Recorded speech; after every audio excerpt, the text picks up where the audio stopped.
निवडणुकीसाठी काही अवघे दिवसच शिल्लक आहेत. तर तत्पूर्वी आपण वाळवणे या ठिकाणी काही ग्रामस्थ माझ्या समोर येत आहेत. काय परिस्थिती आहे हे जाणून घेण्याचा प्रयत्न करणार आहोत. नमस्कार काका. आता लोकसभेची निवडणूक लागलेली आहे. अवघे 10-15 दिवस शिल्लक आहेत. निलेश लंके आणि सुजय विखे अशी लढत आहे. काय वाटतं? आम्हाला सुजय विखे येणार आहे. आम्हाला काय बाकीचं कोणाचं काही नाही. फक्त पक्ष ते एक म्हणून त्यांना सपोर्ट का? नाही नाही, आमचं पहिल्यापासूनच ते आम्हाला तेच परंतु बघितलं गेलं तर आमदार म्हणून निलेश लंके होते. तरी आम्ही येऊन जातो. आमदार स्थानिक आमदार निलेश लंके असताना पण काही नागरिक विरोधात आहेत. का त्यांचे कामाबद्दल जर सांगायचं म्हटलं तर त्यांचेही कामं आहेत, पण आम्हाला खासदार साहेब जास्त जवळचे आहेत. खासदार साहेबांनी आम्हाला आतापर्यंत भरपूर कामं दिलेली आहेत. आमच्या मंदिरासाठी जवळपास त्यांनी 40-45 लाखाचा आतापर्यंत निधी दिलेला आहे आम्हाला. त्यानंतर बंधाऱ्याची कामं दिलेली आहेत आम्हाला, रोडची कामं दिलेली आहेत. तिथं विकासाची कामं त्यांची भरपूर आहेत. विकासाच्या मुद्द्यावरती लढत होती. 100% ही लढत विकासाचे मुद्दे होणार आहे आणि विकासाच्या मुद्द्यावर लढत होणार आहे. स्थानिक आमदार म्हणून निलेश लंकेंचं मागे 4.5 वर्षाचं काम करतात. त्यांचेही काम आहेत, नाही असं नाही म्हणता येणार. थोडेफार त्यांचेही कामं आहेत. काका काय वाटतंय तुम्हाला? काय आता काय जे पहिल्यापासून आलंय चाललंय. हो, ते पहिल्यापासून सुजय त्याचे आजा खांजापासून आम्हाला माहीत. त्यांना मागील 5 वर्षात खासदार म्हणून लागले. कामं खुश आहेत का त्यांचं? त्यांचे भरपूर काम आहेत. कामं झाले म्हणूनच पहिल्यापासूनच त्यांनी कामं केली. कमी 30 वर्षापासून त्यांचीच काम आहे. काम आमदार आता यंदा आमदार झाले की मागं पुढं होते आमदार. आता या 5 वर्षात आमदार झाले म्हणून त्यांचे काही थोडेफार कामं आहेत. आता आपण बघितलं तर भाळवणीला ज्यावेळेस कोविड सुरू केलं तर अख्ख्या देशात त्या कोविडच्या कामामुळे निलेश लंके हे नाव माहीत झालं.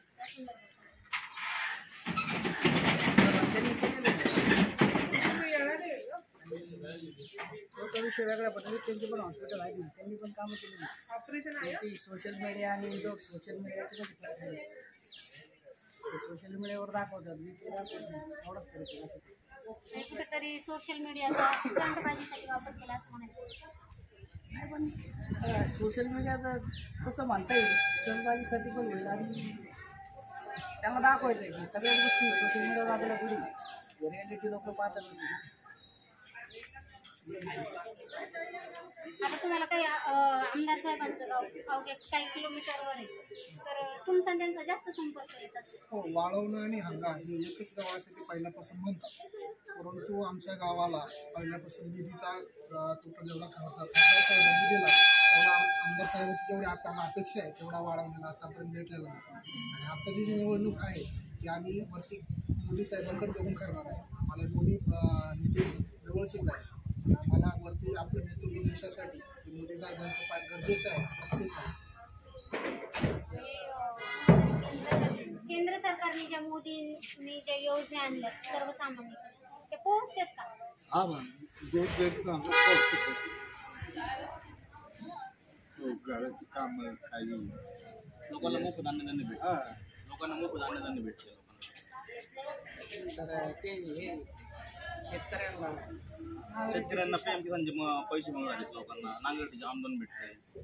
त्यानंतर सुजय विखेंनी योजना जी होती ती चांगल्या प्रकारे आमच्या तालुक्यात राबवलेली आहे. अशी बरीचशी कामं त्यांची आहेत. काका, जे आता तोडाफोडीचं म्हणजे पक्ष बदल होतोय हा तुमच्या काळात होतं का? आज पहिलं पण चालू आहे. तसं काहीच नाही. काय आज आहे, आज काहीच नाही. पहिल्यापासून चालू. शरद पवार इकडे तिकडे इकडे केलं. आता आम्ही आमचं जे पक्ष आहे ते कायमच आहे. आम्हाला काही कोणत्याही पक्षात गेले तरी आम्ही वाढणार नाही. कामं भरपूर चांगली. ही जी निवडणूक आहे ती स्थानिक नेत्यांकडे बघून होईल का वरिष्ठ नेत्यांकडे? का असं वाटतं?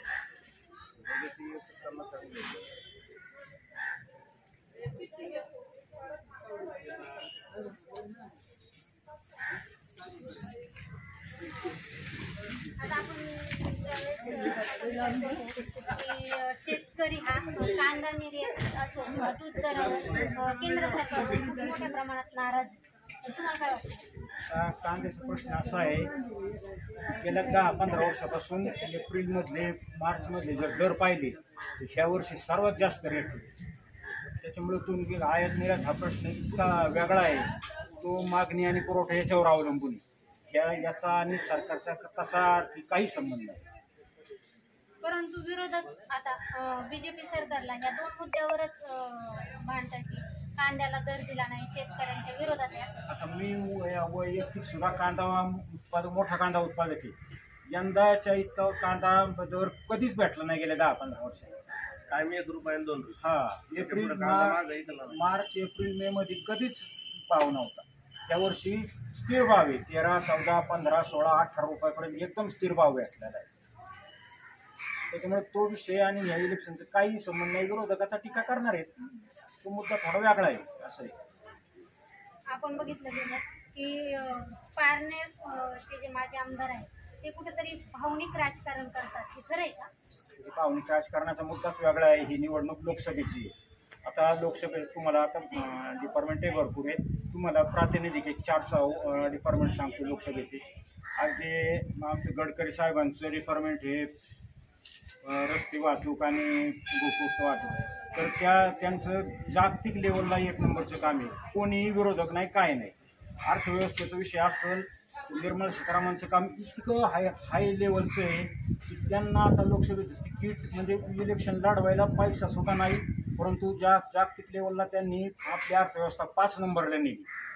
तुम्हाला पियुष गोयलचं उदाहरण आहे. आणखी आपल्या यांचं सुद्धा संरक्षण खात्याचं अजित डोवालचं काम आहे. तर इतके दिवस आपण इतकं हे करत होतो, तर पाकिस्तान आणि चीनचं आज त्यांची ताकद सुद्धा नाही भारताकडे पाहिजे, इतकं त्यांचं काम आहे. म्हणजे केंद्र सरकारचे काही डिपार्टमेंट इतके हाय आहे, एखादा दुसरा डिपार्टमेंट कमी जास्त असू शकते. परंतु आता आरोग्य खात्याचा प्रश्न आहे. आपण कोविडची लस जगाला निर्यात केली, त्या सगळ्या डिपार्टमेंटच्या सगळ्या हेड ऑफ मुळे केलेले आहे. त्यांच्याकडे पाहून आपल्याला उलट त्यांना आता आमच्या खासदार साहेबांना आले निवडून तर त्यांना आरोग्यमंत्री किंवा एखादं मंत्रीपद त्यांना मिळणार आहे, इतकं त्यांचं टॅलन्सी. त्याच्यामुळे आपल्याला ते लेवल पाहिजे. बाकी मध्ये आधी लेवलच नाही. तुमचं आपलं राजकारण जे चाललं आहे झेडपी पंचायत समिती किंवा ह्या लेवलचं आहे, पण आपण इलेक्शन लढवतो लोकसभेचं. त्याच्यामुळे ते पाहिलं पाहिजे. आपण विचार तो केला पाहिजे. मोदीजींना पाहूनच आपल्याला मतदान करायचं, बाकी कोणालाच नाही. आता तुम्ही विषय काढला की आपल्या देशाच्या ज्या अर्थमंत्री आहेत निर्मला सीतारामन यांनी माझ्याकडं लोकसभा लढवण्यासाठी पैसा नाही म्हणून माघार घेतली. परंतु तुमचे पारनेरचे माझे आमदार आहेत, ते स्वतःला फकीर म्हणतात, गरीब म्हणतात. मग त्यांच्याकडे पैसा नाही म्हणून ते माघार घेतात. मग ही निवडणूक कशी लढणार याच्यावर काय सांगणार? त्यांचा विषय त्यांच्याकडे, आपण कसं त्यांचं सांगणार? त्यांच्या अर्थव्यवस्था किंवा त्यांचं आपल्याला काहीच माहीत नाही. तर हे तुम्हाला यांचं सांगितलं मी, केंद्रीय नेत्यांचं. त्यांच्याकडे पैसा नाही, त्याच्यामुळे ते इलेक्शन लढू शकत नाहीत म्हणून.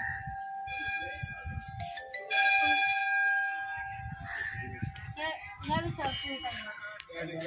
की जे आपण म्हणतो की देशाच्या अर्थमंत्री कित्येक वर्ष आपण निर्मला सीतारामन यांचा आदर आणि नाव घेतो, परंतु फक्त केवळ पैसे नसल्यामुळे ते इलेक्शनमधून माघार घेतात. आणि दुसरीकडे पाहिलं आपलं नगर दक्षिणमध्ये स्वतःला फकीर म्हणणारे किंवा स्वतःला गरीब म्हणणारे हे इलेक्शन लढत आहे. तर ह्या विषयात तुमचं वैयक्तिक मत आहे? त्यांना म्हणायची इच्छा होती ना. परंतु निवडणूक आली तर पैसा लागतो, हे सर्वसामान्यांना पण माहिती. पैसा लागणार आहे सगळे. शेवटी पैसे वाटले नाही तर पण प्रत्येक गोष्टीला पैसा लागतो. सभा घ्यायची म्हणजे पैसा लागतो, कार्यकर्ते गोळा करायचे म्हणजे प्रत्येकजण थोडी फ्रीमध्ये येणार. पैसे ते पण करत असतील, पण आता म्हणतात फकीर म्हणलं आपण काय बोलू शकत नाही. शेवटी मी म्हणलं माझे पैसे नाही म्हणलं. आता लोकसभेच्या निवडणुकीला अवघी काही दिवसच शिल्लक राहिले. तुमचे माझे आमदार निलेश टंके आणि सुजय विखे अशी लढत काय होईल?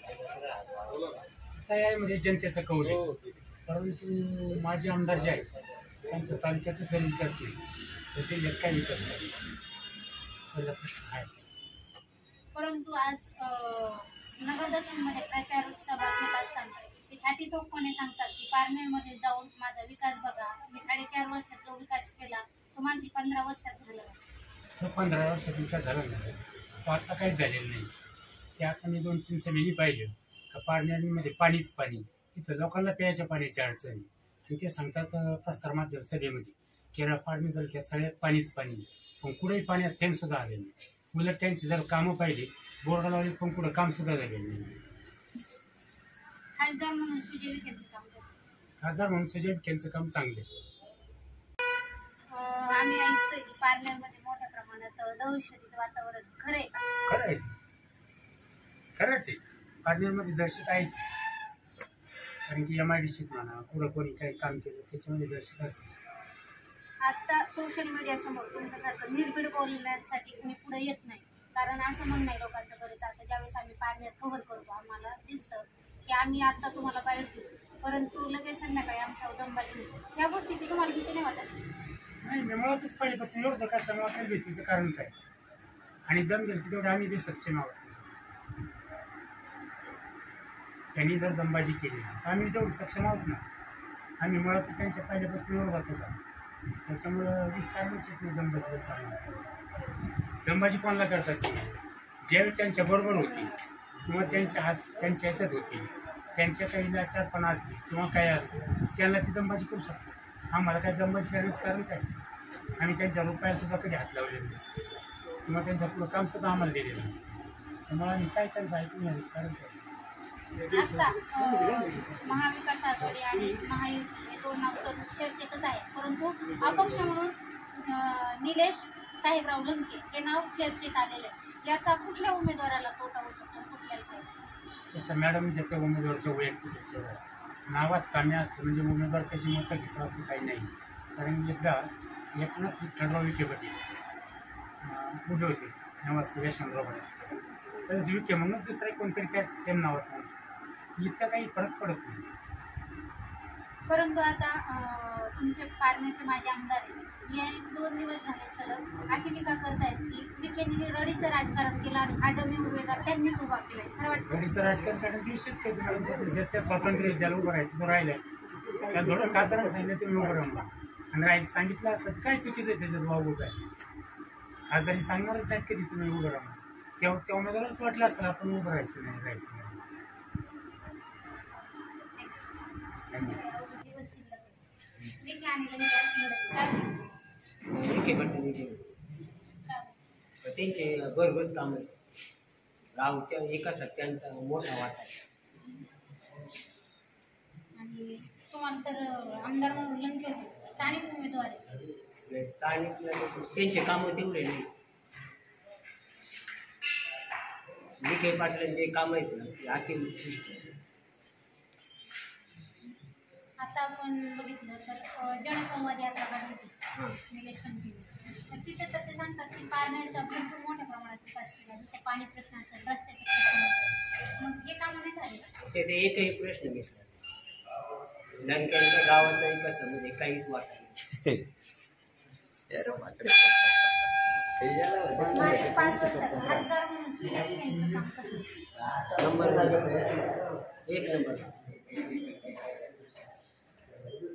एक नंबर काम त्यांनी आपल्या देवस्थानला भरपूर इतर सभा मंडप दिले सगळे एवढं 1 कोटीच्या आसपास नाही दिले आमच्या विखे पाटील. बंदराचे काम दिले, हा बंधाऱ्याची सिटी कॅटेगरी सगळे बंधाऱ्याचे काम.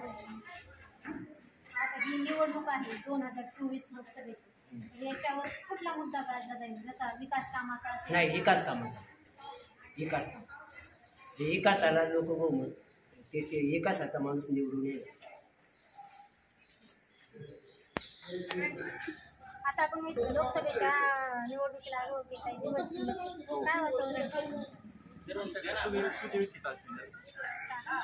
त्यांचे काम आहेत आमच्या गावात निलेश लंकेचं आमदार आहेत ना आमदार, त्यांचे काम 5 वर्षात आमच्यापर्यंत काही काम आलेलं नाही.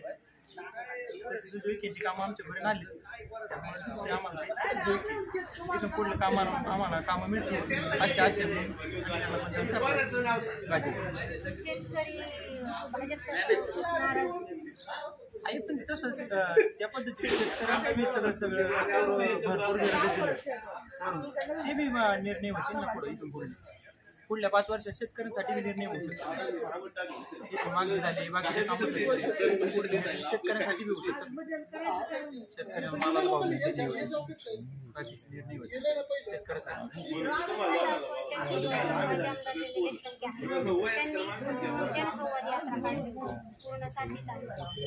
त्यावेळेस सांगत होते की माझ्या पारण्या तालुक्यात जाऊन पहा की पाणी असं कुठं नाही असं काय परिस्थिती. पाणीच नाही टँकरनी पाणी पुरवठा चालू आणि ते तर खूप छातीपूर्वकपणे सांगतात की मी पाण्याचा प्रश्न सोडला नाही पाणी पुरवठा गेली 1 महिन्यापासून टँकरनी पाणी पुरवठा चालू आहे आमच्या गावामध्ये. पाणी पुरवठा नाही टँकरनी पाणी चालू आहे 1 महिन्यापासून. पाण्याचा निर्णय आमच्याकडे आमदारांनी केलेला नाही खासदारांनी केलेला नाही. पुढे खासदार करू शकतात अशी एक आशा आहे आमच्या. देशाच्या जीवनसाथी मोठी योजना चालू आहे ती नाही. नाही चालू झालेली अजून आता काम चालू आहे. जीवन योजनेचं काम चालू आहे. लोकसभा आता अवघ्या काही दिवसावर येईल. त्यात काय दोन्ही उमेदवार चुरशी असतात आणि चुरशीचा सामना पाहायला भेटेल आपल्या मतदारसंघात. मागील 5 वर्ष विद्यमान खासदार सुजय विखे यांचं काम कसं होतं? चांगलं आहे. त्यांनी खासदार म्हणून चांगलंच काम केलं आहे आणि विशेष आहे त्यांचं इकडं घरी काहीतरी योगदान राहील असं वाटतं भविष्यात. आणि निलेश लंके यांचं काम त्यांचं आमदार म्हणून आमदारकीच्या विधानसभा मतदारसंघात त्यांनी पण काम केलेलं आहे. त्यांचं कोविड मध्ये चांगलं काम केलेलं आहे. परंतु आता विरोधक असो किंवा त्यांचे जे जवळचे साथीदार त्यांच्यापासून लांब गेले हे काय कारण असेल बरं? कसं आहे ज्याचे त्याचे मन दुखावणं कुठं काय किंवा राजकारणात काय कोण कोणाचा मित्र आणि शत्रू असा कायमचा नसतो. कदाचित कधी विखे पाटील पण त्यांना मदत करतील आणि हे पण त्यांना मदत करीत असतील आज भविष्यकाळात किंवा मागच्या काळात. त्याच्यामुळे असं सांगू शकत नाही राजकारणात कोण कोणाचा मित्र किंवा शत्रू नसतोच. परंतु आपण आता तुम्ही पारनेरकर म्हणून विचारतो विजय आवटी आणि विजूभाऊ आवटी हे काका पुतणे आहेत. परंतु आमदारकीमध्ये विजूभाऊ आवटी यांचं खूप मोठं सहकार्य निलेश लंके यांना लाभलं होतं. परंतु आज एवढा द्वेष निर्माण झाला की जो हातावरचा टॅटू तो बघितला तरी पण ते म्हणतात की मला खूप त्रास होतो. तर एवढा द्वेष होण्यात नेमकं म्हणजे तुम्ही पार्टनर करत काय असं नाही. आता त्या माणसाने तन मन धन देऊन यांच्या इलेक्शनमध्ये त्यातलं कार्य केलेलं आहे. धन पण दिलं सगळं तन मनाने तो यांच्याबरोबर होता. कुठंतरी ते दुखावले गेल्याशिवाय एवढे बोलतात का विजूभाऊ? शेवटी दुखावले नसते तर ते बोलले नसते ना एवढं. आणि दुखावलं म्हणजे जीवारी दुखावलेलं असणार आहे. आता आपण एवढ्या जवळ नाही म्हणून आपण सांगू शकत नाही किंवा आपल्याला कोण आमदार साहेब सांगू शकत नाही विजूभाऊ बी सांगू शकत नाही आपल्याला आम्ही कशामुळे दुरावलोय आणि कशामुळे. पण ज्या अर्थी ते एवढे बोलतायत त्या अर्थी काहीतरी कारण ठोस असेल ना. आता 2 दिवसापूर्वी पत्रकार परिषदेत आमदार निलेश लंके यांनी केलं की विखेंनी पारनेर तालुक्यातले 5-6 डफळेवाले हाताशी धरलं आणि माझ्यावर टीका करतात. हे बोलणं त्यांचं योग्य आहे? नाही असं तर काही बोलणं योग्य नाही. आता त्यांनी त्यांचं बघावं ज्यांनी यांचं बघावं. शेवटी तालुक्यात तुम्हाला का विरोध आहे हे त्यांनी त्यांचं आत्मपरीक्षण करावं. ही जी लोकसभा निवडणूक 2024 ही स्थानिक नेत्यांकडे बघून होईल का वरिष्ठ नेत्यांकडे? वरिष्ठ नेत्यांकडे देश पातळीवरच्या नेत्यांकडे पाहूनच. भाजप सरकार केंद्रातलं असो किंवा राज्यातलं असो शेतकरी वर्ग भाजप सरकारवर मोठ्या प्रमाणात नाराज आहे. कसं आहे मॅडम शेतकरी वर्ग नाराज काय तर भाजपाला अजून शेती काही कळलेलीच नाही. मी असं म्हणत नाही का शेती काय पण शेतीचे मुद्दे अजूनही फार लांब आहेत राजकारणापासून. तर कुठंतरी विकास भाजपने केला पाहिजे. आंतरराष्ट्रीय मुद्द्यासाठी 100% भाजप चांगलं आहे. म्हणजे हिंदुत्व आंतरराष्ट्रीय मुद्दे संरक्षण या मुद्द्यावरती भाजपा पक्ष 1 नंबर आहे. पण तळागाळातला शेतकरी वर्ग जर पाहिला तर आज नाराजच आहे. त्याचं कारण आहे यांना निर्यात धोरण जमलं नाही. आपल्या किमती MSP देता आली नाही. भाजपावर ही नाराजी राहणं साहजिक आहे. त्यांनी त्याच्यावरती सोल्युशन काहीतरी काढलं पाहिजे. पण आज विरोधात पाहिलं तर विरोधात बी कोण सक्षम नाही डिसिजन घेणार. एक 50 पक्ष मिळून हे काय होणार नाही. आता आपण बघितलं लोकसभेला काही 10 ते 15 दिवस शिल्लक राहिलेले आहेत. वातावरण एकदम घासून अशी चर्चा काय वाटतं? इलेक्शन तसं घासूनच होणार आहे, परंतु स्थानिक जे उमेदवार आहेत मोदी त्यापैकी सुजयविकाला जास्त पसंत राहू शकते. त्यांची विकास कामं वगैरे बरेचसे त्यांचं जो पहिल्यापासून जे राजकारणाची पद्धत आहे त्यांची, लोकांना सामावून घेण्याची, लोकांना बरोबर घेऊन चालण्याची जी पद्धत आहे त्यांची ती खूप चांगली पद्धत आहे. आणि निलेश लंके तुम्हाला आमदार म्हणून लागले, त्यांचं काम त्यांनी कामं केली, त्यांच्या पद्धतीने कामं केली, पण त्यांच्या काय ज्या गोष्टी आहेत त्या चुका ज्या आहेत तालुक्यामध्ये आमदार असताना त्या चुका झाल्या पाहिजे MIDCमध्ये वगैरे, याच्यामुळं त्यांच्याकडे लोक त्यांच्यावर नाराज आहेत. आमच्या मतदारसंघाचे तरी नाराज आहेत बऱ्याच. परंतु कोविडचं जे काम केले त्यामुळे त्यांना जगात पसंती भेटली, जगात त्यांची वाह होती. हे म्हणजे आता तुम्ही एक पारनेरकर आहेत म्हणून तुम्हाला हा प्रश्न काय बरं सत्यता काय? नाही, कोविडमध्ये तरी उत्तमच काम, त्याबद्दल काय दुमत नाही, कोणाचं दुमत असण्याचं कारण नाही. कारण आपल्या घरचे बी जवळ जात नव्हते त्यावेळेस तो त्या रुग्णांच्या जवळच गेलेला आहे. मग त्याने ते काम केलेलंच आहे त्या माणसाला, त्याबद्दल त्याला नावं ठेवणं काय अर्थ हे स्पष्ट ते केलेलंच आहे. आता ही 2024 ची निवडणूक आहे लोकसभा, या निवडणुकीमध्ये कुठला मुद्दा चर्चेत असेल? तसं पाहिलं तर ही लोकसभेची इलेक्शन स्थानिक प्रश्नापेक्षा जे राज्य देश पातळीवरचे जे प्रश्न आहेत त्याला महत्त्व दिलंच पाहिजे. मग देश पातळीचं महत्त्व दिलं पाहिजे. ही जी निवडणूक आहे स्थानिक नेत्यांकडे पाहून होईल का वरिष्ठ नेत्यांकडे? नाही, वरिष्ठ नेत्याकडून पाहून स्थानिक नेत्याची स्थानिक उमेदवारावर थोडंफार अवलंबून असतं. शेवटी जो उमेदवार चांगला कुठला, आपल्या जवळचा कुठला किंवा आपल्यासाठी कोण वेळ देऊ शकतो अशी हा मुद्दा असतोच. पण देश पातळीवरचा जो मुद्दा लक्षात घेतलाच जातो लोकसभेचं मतदान. आज बघितलं गेलं तर जे राष्ट्रवादी शरदचंद्र पवार जे आहेत राष्ट्रवादी ज्येष्ठ नेते, त्यांची आज शेवगावमध्ये निलेश लंके यांच्यासाठी 3री सभा आहे. काय वाटतं? सभा घेणं साहजिकच आहे ना. पवारसाहेबांचा उमेदवार म्हटलं त्याच्यासाठी त्यांना तेवढं घ्यावंच लागणार. सभा निवडून आणण्यासाठी ते प्रयत्न करणार नाही पवारसाहेब. पवारसाहेबांचं तसं योगदान खूप मोलाचं आहे, राज्यासाठी तर खूप महत्त्वाचंच योगदान आहे पवारसाहेबांचं. मी कदाचित असंही म्हणेन मोदीपेक्षाही पवारसाहेबांचं योगदान या देशासाठी खूप चांगलं आहे. सर्वसामान्य लोकांसाठी देश पातळीवरच्या निर्णयाचं नाही आपल्याला जास्त काही कळत, पण सर्वसामान्य जी लोक आहेत, शेतकरी असेल, जी मजूर असतील, या लोकांसाठी पवारसाहेबांनी खूप चांगलं काम केलेलं आहे. अगदी चुरशीची लढत आहे. समोरचा उमेदवार म्हणतो की मी 2 लाखाचं लीड घेईल आणि सुजय विखे म्हणतात 4 लाखाचं लीड घेईल. काय वाटतं तुला? सुजय दादा 1,50,000 ते 2,90,000च्या लीडने निवडणूक जिंकून येणार, यात काही हे नाही. काळ्या दगडावरची पांढरी रेघ, त्याच्यामुळे अडचण नाही. सुजय दादा सुशिक्षित आहेत, समजदार आहेत आणि संयमी आहेत. त्यांचं बोलणं वागणं हे आपण सर्वजण पाहतोच आणि अतिशय चांगल्या घरातून आलेले ते, त्याच्यामुळे काही विषयच नाही. त्यांचं जे सुशिक्षित मतदार आहेत तो त्यांनाच मतदान करणार आहे. गुंडगिरी मवालीगिरी हे प्रश्न नंतरचे आहेत, पण देशाचा प्रश्न महत्त्वाचा आहे. मोदीजींचे हात बळकट करण्यासाठी आपल्याला सुजयदादा विखेंनाच निवडून आणणं खूप गरजेचं आहे आणि ते 100% निवडून येणार. माझा तुम्ही पारनेरकर आहेत म्हणून एक प्रश्न विचारायचा आहे. पारनेरमध्ये 4.5 वर्षात पाण्याचा कधीच प्रॉब्लेम नाही आला असं तुमचा उमेदवार दुसऱ्या तालुक्यात सांगतोय, हे खरं आहे का? मी नळाचं कनेक्शन घेतलं होतं, त्या नळाला पाणी 15 दिवसातून एकदा यायचं आणि 4 हांडे पाणी यायचं. आज पण तीच कंडिशन. आमच्या शेजारी पाजारी पाण्यासाठी लोक बनवून फिरत आहेत. ग्रामपंचायतीचं पाणी 8 दिवसातून 10 दिवसातून येतं आणि कुठेही जा तुम्ही दुष्काळच पडलेला आहे. साधं गाय गुरांना पाणी प्यायला नाही, माणसांचं काय घेऊन बसतं, हांडे घेऊन लांबून पाणी आणावं लागते. आता ही कंडिशन आहे. आणि तुम्हाला कुठं दिसलं दाखवा बरं मला. पारनेर तालुका फिरा तुम्ही, पारनेर तालुक्यात तुम्हाला कुठं पाणी दिसलं मला ते सांगा. पाण्याचा प्रश्न पाणी नाहीच. 4.5 वर्षात काय, जर विजयराव निवडून आले असते तर पाण्याचा प्रश्न हा कधीच मिटला असता. अजूनपर्यंत कोणत्याही पाण्याचा प्रश्न मिटलेला नाही तालुक्याचा आणि तो मिटणार नाही. परंतु विजयराव औटी 15 वर्षे आमदार होते तुमच्याकडे आणि तुम्ही काही चेंजेस म्हणून यांना निवडून दिलं होतं. त्यावेळेस काय आश्वासन होते नेमकं आमदारकीला आश्वासनं खूप होते त्यांची.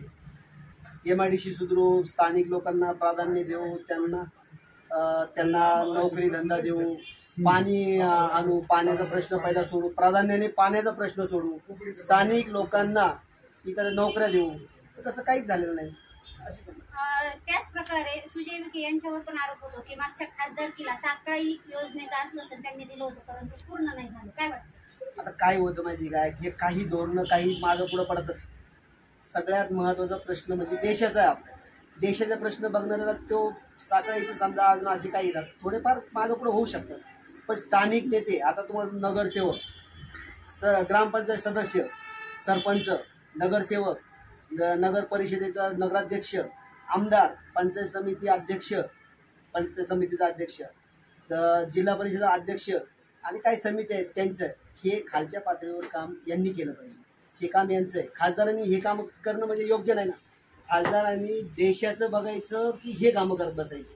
त्याच्यासाठी खासदार हा आपण देशासाठी निवडून देतो, आमदार हा तालुक्यासाठी निवडून देतो. तो महाराष्ट्रामध्ये आपल्या तालुक्याचे प्रश्न मांडू शकतो. पण खासदार हा आपल्या देशाचं भवितव्य घडवण्यासाठी, देशाचं आंतरराष्ट्रीय वजन वाढवण्यासाठी किंवा काही इतर असतील कारणं त्याची वेगवेगळे आहेत. आता बरेच सांगू शकतो मी, पण वेळेअभावी नाही सांगत. तर हे सगळ्यासाठी देश मजबूत करण्यासाठी आपल्याला योग्य उमेदवारच पाहिजे. जसं आता शेवटचा एक प्रश्न, निलेश लंके आणि सुजय विखे हे नाव गेल्या 3 महिन्यापासून खूप चर्चेला गेलं, परंतु आता एक 5-6 दिवसापासून निलेश साहेबराव लंके हे अपक्ष उमेदवार यांचं नाव चर्चेत आहे. परंतु तुमचे पारनेरचे जे आमदार आहेत ते असं म्हणतात की हे भाजपने रडीचं राजकारण केलं आणि उमेदवार माझ्या विरोधात उभा केला. काय वाटतं? असं नाही होऊ शकत. ज्याचा त्याचा प्रश्न आहे. आज मी पण उद्या जाऊन फॉर्म भरू शकतो, मी उभा राहू शकतो. त्या पद्धतीने ते उभे राहिले. त्यांना जे उमेदवार समोरचे त्यांना वाटत असं ना आपलं नाव प्रसिद्ध होण्यासाठी ते उभे राहिले असतील, त्यांनी फॉर्म भरला असेल, असं काही नाही. परंतु ते भाजपवर आरोप करतात. करू द्या. आता कोणालाही ज्याचा त्याचा प्रश्न असतो. कोणी कोणावर विरोधी आहे, एकमेकावर आरोप करू शकतो. मी माझ्या विरोधावर आरोप करू शकतो. तसं असतं, काय विषय नाही.